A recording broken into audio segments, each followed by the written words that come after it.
Martha Stewart knows a thing or two about success, but when it comes to giving advice, not so much. For instance, did you know that the TV star isn't too keen on sleep?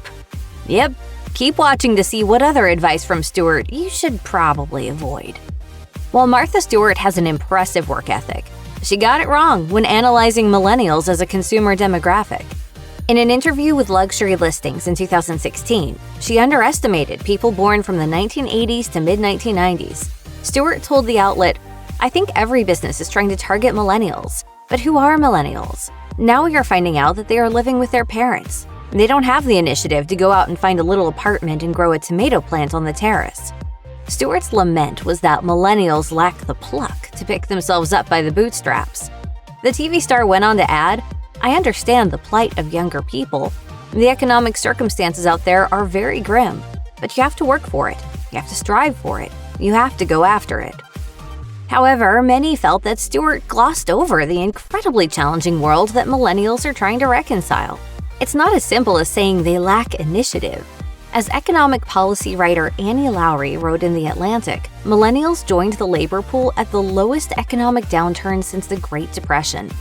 Their employment options were often limited to low-wage jobs or contract and gig work, where benefits were a rarity, and they were also expected to pay off mammoth debt under these circumstances. Millennials lack initiative? Go ask someone working multiple gigs with no health care if they lack initiative. A running theme in Martha Stewart's interviews is the pride she has in her work ethic. But some of her advice might go a little too far. On an episode of her daytime show, Stewart was joined by the late Joan Rivers, and the audience asked them questions. A fan asked Stewart about her morning routine, and the TV star admitted that she didn't sleep very much. Stewart went on to explain, "I have lots of things on my mind. I'm thinking a lot. And I think that that's a sign really of the entrepreneurial person within me. So they don't sleep a lot." Stewart and Rivers emphasized that they go to bed late and wake up early to care for their pups. Stewart added, "It's very good to have dogs because you do not stay in bed." Yep. "It's worth stating the obvious. Quality and quantity of sleep are essential for good health, as well as productivity. The CDC recommends that adults ages 18 to 60 get at least 7 hours of sleep a night."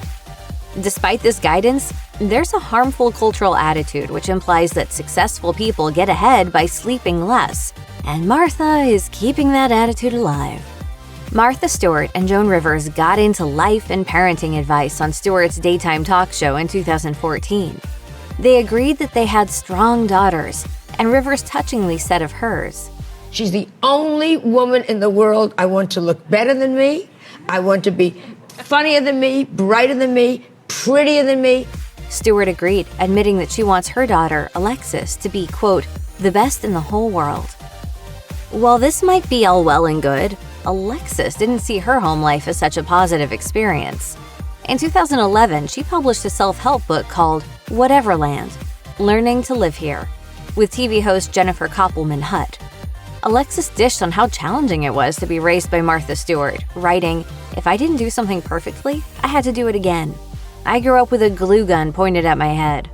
Alexis claimed that her mom wasn't a child-focused parent, writing in her book, "Martha was not interested in being kid-friendly. She would hand me things right before Christmas and say, 'Now wrap these, but don't look inside.'" Many years after the tell-all, Alexis and Martha Stewart are more private about their relationship. Maybe Alexis needed to get some things off her chest. Martha Stewart's massive trade scandal is kind of hard to mentally juggle in hindsight, considering how much she lost to make such a minimal amount. In 2001, she sold Imclone stock after getting a warning from company founder Sam Waxel, allegedly. Then in 2004, she was charged with lying to federal prosecutors and served a 5-month prison sentence. She did it for a sum of $51,000. The amount seems measly compared to her $1 billion net worth at the time. Even more punishing, her company, Martha Stewart Living Omnimedia, fell out of the billionaire level in 2001 and dropped by nearly $300 million, according to Forbes. So the maneuver was definitely not worth a $51,000 profit. The tragedy was not lost on Stewart, who spoke about the ordeal with Today in 2013. Stewart said on the show, "It's hard to say good comes out of a bad time, and that's saying that it only makes you better? Oh my gosh, bull, it's terrible. I lost a fortune." But Stewart is resilient, and she climbed out of the mess.